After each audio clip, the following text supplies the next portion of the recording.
So I just put this stuff away because I'm working on like 3 projects at once, so I just needed to put these somewhere safe.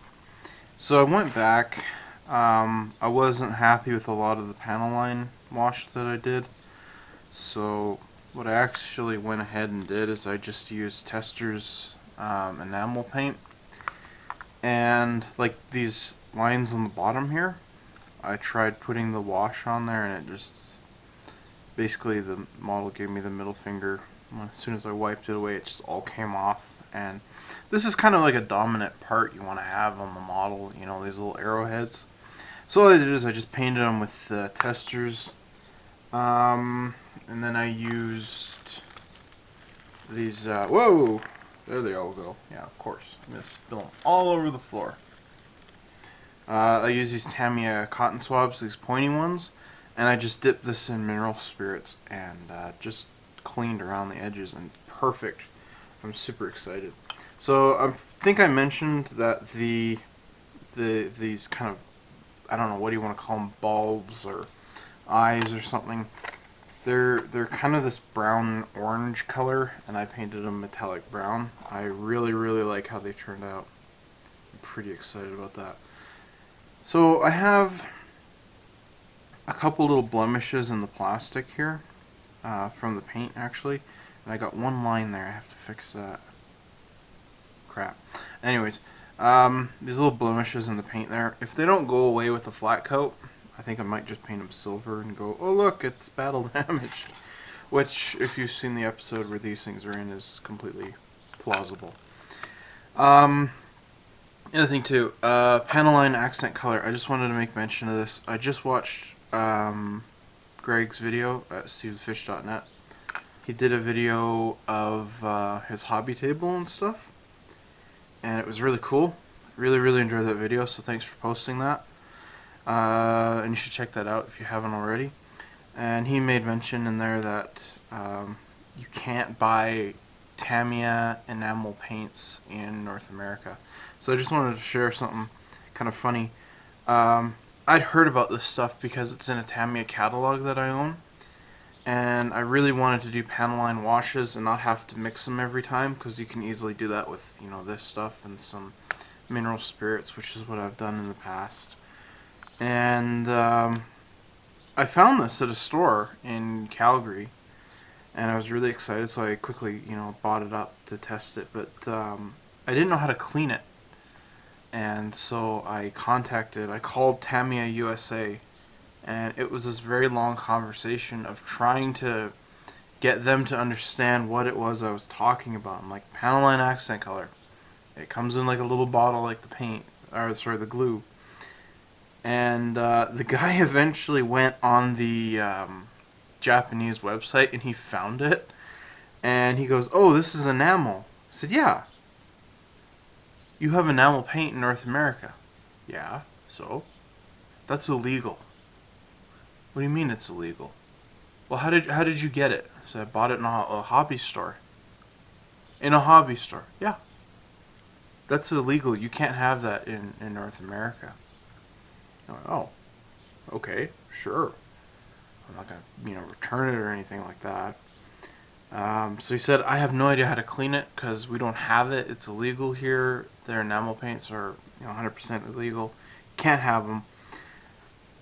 I was on their website just a little while ago, about 2 months ago. This stuff's on their website now. Tamiya USA has panel line accent colors on their website for you to buy, which is pretty sweet. They don't have anything to clean them up, which is unfortunate, but it's a hope in the future that we might be able to get their enamel paint line, which would be really awesome. So, these are coming, North America. They are coming. You don't have to go through China or whomever. And ignore the bell. So yeah, I'm going to go and flat coat this. Shouldn't take me that long to do. I have to clear coat a model, so I might as well just flat coat this one while I'm at it. And yeah, it's almost done, so I'm so happy. Like I said, I just got a few areas here. I can't believe I missed that. Just got to clean that up a bit, and I'm basically done. Alright, I'm nearly finished this thing. So when I gave it the flat coat, I had a look, and the areas here, what I did is I put the model together and then I tried to separate it, and I ended up scuffing up the plastic. And because I painted all this little detail and stuff in here, I thought, heck, it's way too much work. Plus, these guys have been fighting for quite a while, you know, and fighting the Gamelas, so this one would probably be one that would have escaped, you know, a couple bruising battles. So I painted these little bits that I scratched. I painted them silver, so you can see that. But there's one thing I want to do to add on to the effect of the silver, and so I need some artist oils. And for this, I'm going to use a regular black, and take our brush, and this was a trick I learned in a fine scale issue, so we just take a little dab of this stuff and apply it on here, and I'm just painting over the whole thing.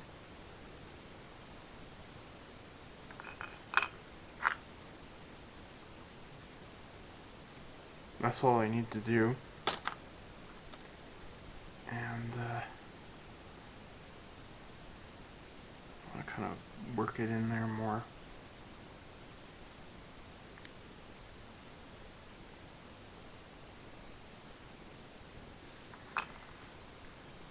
Should have this. This is mineral spirits, and the reason why I like mineral spirits, I used to use turpentine because that's what my dad always used. I find mineral spirits to be very they don't have as strong an odor, they're much stronger, and turpentine dries in a bit of a gel, dries slower. It is very sticky, and I don't like that. So I'm gonna just use this old cotton swab here. And so what I've done is, by putting this in here, is kind of creating an oily wash in the silver.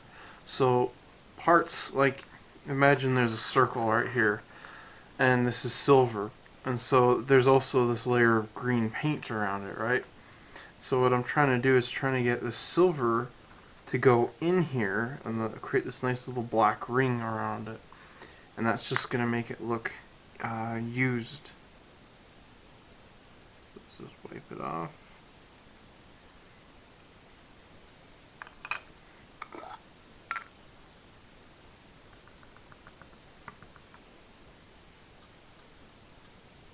There we go.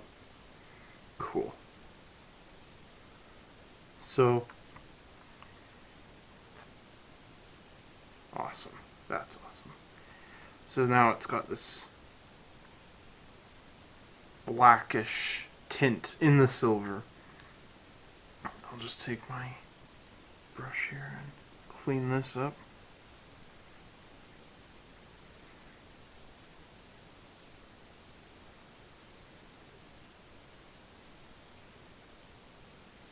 I quite like that. And add a little bit more around there. So they kind of actually, you know, looking at hindsight, I'm gonna leave more of the black because, yeah, pushing it around like that, they look like scorch marks. Looks pretty cool. So, like, right here I can see the silver spot in the front there. It's shiny, but because I added that black, it's an incredibly thin layer of the black paint, it's more dull. And so when you look at it, it kind of has this almost like a gunmetal tint to it, but you can definitely tell it's silver. And so I'm going to leave more of the black around the scratches, because yeah, it looks like scorch marks. It looks really cool. So yeah, I kind of like my War-torn Kukulkan class destroyer. So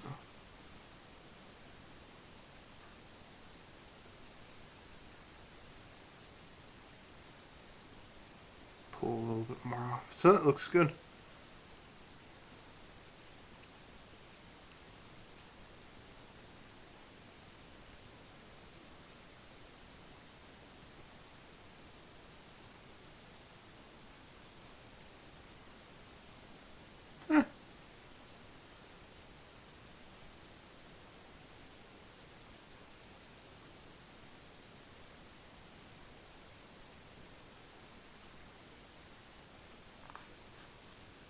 So, sorry for being so silent all of a sudden.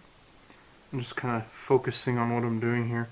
I need a new cotton swab, so I'm gonna go do that, and then we'll be ready to assemble the model here. I don't even think I need to glue any of this together here.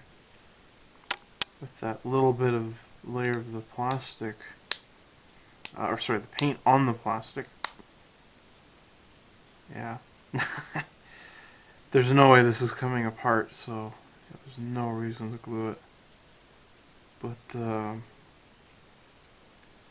quite happy with that, how that mudding turned out there on it. So I am going to add a little bit of glue on this one. Let me put this one away because I don't need that one. Some regular cement. I actually showed this paint or glue to my dad a while ago. He was working on a project, and I told him, "You want to try that Tamiya glue?" Because he had enough of the little testers tubes at this point for whatever he was building. And he really liked the Tamiya.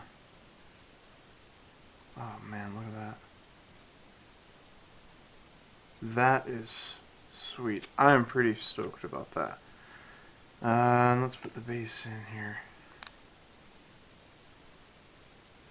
Oh man, that is really cool.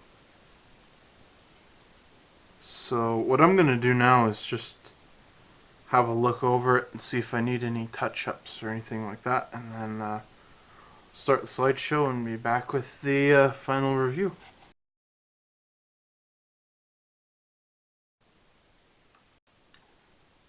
Alright everybody, here it is, it's done. I'm more than pleased with the final result of this. This is really cool, really nice model. Bandai did a terrific job of engineering every single one of these kits. And so yeah, I had a look over it, and I was going to go take it to some sunlight and have a better look at it. And first thing I did, dropped it on the hardwood floor, and I went, "Oh, you got to be kidding me! How could you do something that stupid?" Well, technically, me doing something that stupid shouldn't have surprised me in the first place, because it's usually what I'm prone to doing, which is, I guess, most of my channel. Anyways, but yeah, I picked it up and had a look over, and nothing's damaged, so I'm quite happy with that. Terrific kit. It's just, again, just such a terrific kit. These little mecha kits are so darn addictive. You buy one, you're going to want to buy the whole series. They're just so great. And like I said, I just had a blast building this. It was incredibly simple. However, it took me over 2 weeks to build it because basically I started building it full steam, and then I got caught up in another project. Work got caught up with me, and so this one was kind of pushed to the side a little bit. And I finally got around to finishing it today. It should have been finished earlier this week. But anyways, yeah, this little Atlantean stuff, it's really cool. I like their kind of theme of being white and green. They're also known as the Comet Empire, or I've heard a couple places the White Comet Empire. So, it's just really, really fun. And thanks again to Greg at stevethefish.net. He's the one who sent this to me. I did have a couple problems with it, and that was only in the way of painting it and trying to find a kind of 360 view of this thing. I haven't seen the movie yet, but on the TV show, these things are like only on the entire series for about 2 minutes. There's, I think, 24 4 episodes. And so, yeah, you count almost an hour, 40-minute long each episode, and these guys are in there for 2 minutes. And so you don't even get that really good of a view of them. This is basically, on the box art, the best view that you're going to get. So I tried to follow as much of this as I could, and I think I got it down pretty well. But on the bottom, I'm not sure if I got it absolutely correct, and I'm not really too fussy to tell. But one of the things that I like that I did is I added on the gunmetal in the back here in these vents, and it's just a nice extra color. A lot of times when you get spaceships, they're very, and kind of anything, they're not really colorful, especially like aircraft. You kind of have to play by rules and stuff like that. But, I was really happy with getting these lights painted here on the top for the windows. This nice bright yellow and the metallic brown for these here. So if you're in the mood for something just really fun and simple, it's a snap kit on its own, but if you just want to take that little bit of extra time to paint it up and add some, details like a wash on it, this is really, really just a fun thing to do, especially for like a weekend build. And you're going to have a really terrific model that you're going to be happy with. So I just thought I'd put it next to the Yamato here. And let's line them up just for size comparison. So let me actually pull this back a bit. So I'm going to line up the engines, and yeah. So the Yamato is quite a bit longer, but obviously this guy's fatter. But yeah, if you're in the mood for a kit like that, it's a $5 kit at the most that you're going to be paying. Search online. You can find these for a good price. Don't search eBay. eBay seems to price gouge a lot on these mecha kits lately. I don't know why. It just seems to be the thing going on there. But yeah, if you're learning how to build the hobby, or you want to introduce someone into building the hobby, this is the perfect place to start. Because I mean, like, look at this. You're going to spend, let's say at the most, $5 for this kit. And let me find here the paints that I used. Here's metallic brown. Here's cockpit green. Here's the white. And here's that yellow I used. You could use regular Tamiya or whatever yellow. So this is about $10 worth of paints, $5 for the kit. You're probably going to spend another, go down to a dollar store, even your hobby store. You're going to spend another $1 or $2 on a brush and maybe a quick hobby knife. And for $20 to $25, you can start learning how to build the hobby, or present this as a gift to someone, a youth or even, just a friend to get them interested in it. There's no decals. Assembly is really simple. You don't even need glue for this thing, because again, it's a snap kit, and it's a really well put together snap kit. Most people shudder when they hear the word snap kit, and I'm one of them. But these are really just terrific. And thanks again, Greg, for sending me this. I really, really love these Gatlantean stuff. However you say their name, I'm sorry if I'm saying that wrong. I have to actually hear it, not just read it. So anyways, I'm going to go. I've got other stuff to do. I hope you guys have enjoyed this build, and thanks everybody for watching.